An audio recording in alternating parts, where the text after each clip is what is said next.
BJP কর্মীদের সাথে school পরিদর্শকের তুমুল বাদানুবাদ, উত্তপ্ত বাক্য বিনিময়। দুর্গাপুরে পলাশডিহায় স্কুল পরিদর্শকের অফিসে ঢুকে পড়ে তুমুল বিক্ষোভ বিজেপি কর্মী সমর্থকদের। ব্যাপক উত্তেজনা দুর্গাপুরের সিটি সেন্টারে পলাশডিহায় স্কুল পরিদর্শকের অফিসে।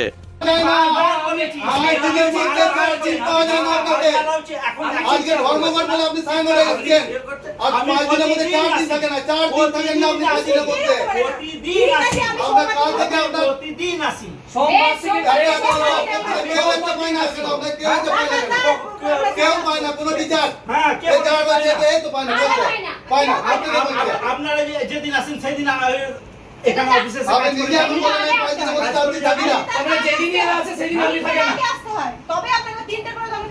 আমার কাজ থাকতেই পারে, আমাকে আমি ভিজিটে যেতে রোজ পারে। আপনারা আসেন না, আপনারা তো রোজ আসেন না, তাহলে রোজে অভিযোগ, স্কুল পরিদর্শক সময় মতো ডিউটিতে আসেন না, আবার এলেও ডিউটি শেষের আগেই বেরিয়ে পড়েন। শিক্ষক শিক্ষিকাদের ফোন তোলেন না, সাথে রয়েছে দুর্ব্যবহারের অভিযোগ। প্রতিবাদে শুক্রবার দুর্গাপুরের পলাশডিহায় স্কুল পরিদর্শকের অফিসে ঢুকে পড়ে বিক্ষোভে সামিল হন আন্দোলনকারীরা।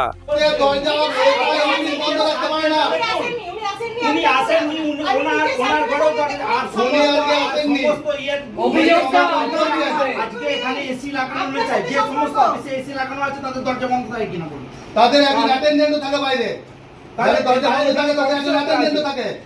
আপনার অ্যাটেন্ডেন্টে কোনো এসআই এরকম বিষয় নেই যে দরজাটা বন্ধ করে ভেতরে বসে থাকবে। আমরা সত্যি ওভারঅল বলবো আপনার ব্যবহার অত্যন্ত খারাপ। আমরা অত অফিসগুলো ঘুরে এলাম, সেখানে আমি বিজেপি করতে পারে, যে কোনো ব্যক্তি যে কোনো পার্টি করতে পারে। সরকারি সংগ্রামী যৌথ মঞ্চে কোনো একটা নির্দিষ্ট পার্টির বা পলিটিক্যাল কালারের নয়। এখানে আমি এসেছিলাম একজন শিক্ষক হিসাবে। আমাদের সহশিক্ষকের উপর অত্যাচার অন্যায় হয়েছে বলে, অন্যায় ব্যবহার করা হয়েছে বলে আমরাও তার প্রতিবাদ জানাতে আমরা এখানে এসেছি। কোনো দূরে চাই যে সে কেন এই ধরনের ব্যবহার করছে। আজকে এই এসআইয়ের বিরুদ্ধে দীর্ঘ অভিযোগ রয়েছে। এসআই সপ্তাহে 5 দিনের মধ্যে 4 দিন আসেন না। এসআই সাহেব কোনো শিক্ষক শিক্ষিকাদের ফোন ধরেন না। বিভিন্ন যে কর্মকাণ্ড আসলে দেরিতে আসেন, 3টের সময় প্রতিদিন বেরিয়ে যান। এই ধরনের রিপোর্টের পরিপ্রেক্ষিতে আজকে আমরা এখানে তার কাছে আমরা জবাবদিহিও চেয়েছি তার কাছে, যে এই ধরনের ঘটনা ঘটাতে পারেন না, যেখানে একটা শিক্ষক সমাজ, যেটা শিক্ষকদের বা ছোট ছোট শিশুদের নিয়ে যাদের কারবার, সেখানে নানা সুবিধা অসুবিধায় শিক্ষকরা আসেন এবং সেখানে তাকে এসে পান না। স্কুল পরিদর্শক সৌরভ মণ্ডলের প্রতিক্রিয়া, ভুল বোঝাবুঝি থেকে এই সমস্যা, তবে একা সব কাজ তাকে সামলাতে হয়, সুতরাং সমস্যা হতেই পারে। কি বলা হলো আপনার সাথে? খুব একটা বাক বিতণ্ডাও দেখলাম একটা অফিসের ভিতর।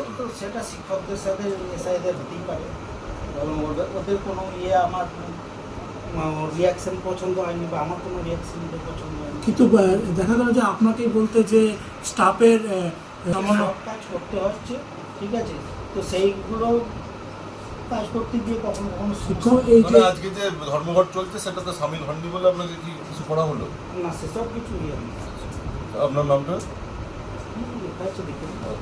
একই ধরনের কর্মকাণ্ড যদি এরপরেও করে যান স্কুল পরিদর্শক, তাহলে আগামী দিনে ধারাবাহিক আন্দোলনে হুঁশিয়ারি দিয়ে রেখেছেন আন্দোলনকারীরা। পাল্টা প্রতিক্রিয়া দিয়েছে তৃণমূল নেতৃত্ব।